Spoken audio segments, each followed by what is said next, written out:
ایک چور اپنے بیٹے ساتھ کہیں چوری کرنے جا رہا تھا تو ایک گھر کی طرف اشارہ کرتے ہوئے بڑے فخر سے اپنے بیٹے کو کہنے لگا، وہ سامنے جس گھر میں دیا جل رہا ہے اس گھر کو میں 5 بار لوٹ چکا ہوں۔ چور کے بیٹے نے کہا کہ ابا جی، آپ نے 5 بار اس گھر کو لوٹا، پھر بھی وہاں دیا جل رہا ہے، اور ہمارے گھر میں پھر بھی دیا نہیں جلتا، بھوک، فاقہ کشی اور اندھیرا ہے۔ یاد رکھیں، حرام ہمیشہ نکل ہی جاتا ہے، کسی بھی صورت میں نکلے مگر نکلتا ضرور ہے، یہ طے ہے۔ کسی کو بے سکون کر کے آپ خود بھی ایک نہ ایک دن بے سکون ضرور ہو جائیں گے۔ کسی کو دھوکہ دیں گے تو ایک دن وہی دھوکہ گھوم پھر کر بڑی شدت کے ساتھ واپس آئے گا۔ کسی کو تکلیف پہنچائیں گے تو آپ کو بھی اس سے بھی بڑی کڑی تکلیف کا سامنا کرنا پڑے گا۔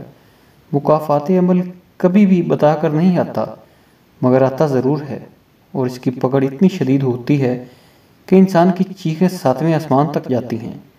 اس لیے کسی کو دکھ، غم، تکلیف، رنج، نقصان پہنچاتے ہوئے ایک بار اتنا ضرور سوچ لینا کہ تم نے بھی مکافات عمل سے گزرنا ہے۔